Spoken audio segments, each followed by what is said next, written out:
For 4 decades, the Black Business and Professional Association has been a pillar in the Black community, supporting entrepreneurs, celebrating excellence. It changed my perspective. I believe that my career trajectory shifted because of the time that I spent with the BBPA.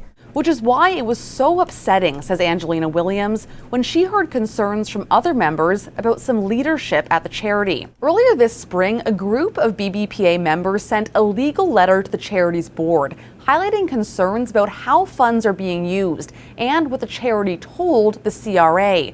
Of particular concern for those members, lucrative contracts awarded in recent years to companies owned by some of the people leading the charity. I'm Nadine Spencer. Including the charity's former president and CEO, Nadine Spencer. Spencer stepped down from the charity in November after 6 years at the helm, first as a volunteer president and then as the charity's first CEO. She's currently a member of Toronto's Police Services Board. Thank you so much. We obtained some of the charity's internal documents. They reveal the BBPA paid Spencer's marketing company, Brand EQ, more than $1 million for contracts between October 2017 and late last year. In a statement to CBC Toronto, Spencer said she placed a strict conflict wall between herself and any decisions involving her company, saying that she was, quote, not involved in any decision involving Brand EQ contracts while I was at the BBPA. I was not responsible for marketing decisions, but of course I hope those involved were ensuring fairness and equal opportunity. The contracts were on top of Spencer's salary, more than $250,000 a year during her 2 years as CEO. For Williams, the contracts seem to go against the spirit of an organization that's meant to uplift Black businesses.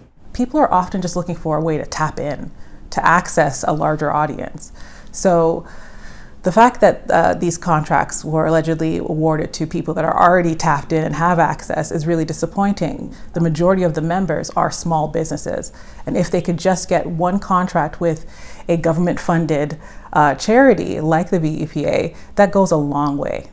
The charity has received millions in funding from all 3 levels of government, with grants significantly increasing in the wake of the George Floyd murder at the hands of police and the rise of the Black Lives Matter movement. I can't breathe! I can't breathe! In the 2021-22 fiscal year alone, the charity reported nearly $2.5 million in government funding, compared with less than $100,000 just 2 years earlier. This is material information and it needs to be accurate. The head of the watchdog group Charity Intelligence says charities can award contracts to a CEO or board member. They're called related party transactions. But it just must be disclosed, and there is no wiggle room. Kate Bain says the board is responsible for disclosing every penny of those related party transactions to the CRA, and seemingly that didn't happen, according to our investigation. In its audited financial statements for the 2021-22 fiscal year, the charity told the CRA it spent a little over $100,000 in related party transactions. But the charity's internal records we obtained appear to show it actually spent more than $660,000, the majority going to Brand EQ and just over $30,000 of that to another company owned by one of the charity's then board members. In the following fiscal year, there were more discrepancies with how much the charity appears to have spent on related party transactions and what it told the CRA. The difference, about $300,000.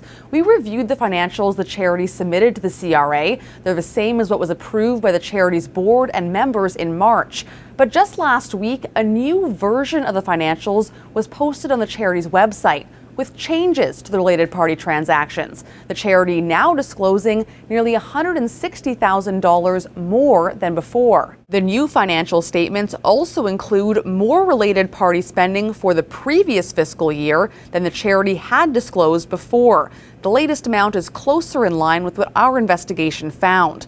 The board did not answer our questions about why it made those changes. There also appear to be some other discrepancies with what the charity told the CRA. For each of the last 4 years, the charity told the agency it was not compensating any of its directors or trustees for services, despite what Spencer's company was being paid.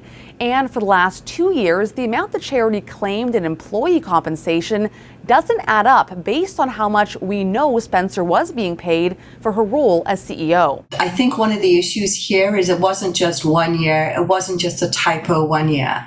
It's consistently misreporting or inaccurately reporting material transactions for years. A lawyer representing the BBPA board said it's taking allegations seriously and has launched an independent review. And late last week announced the board chair and another member have temporarily stepped down while that review takes place. Some members have been calling for the whole board to step down.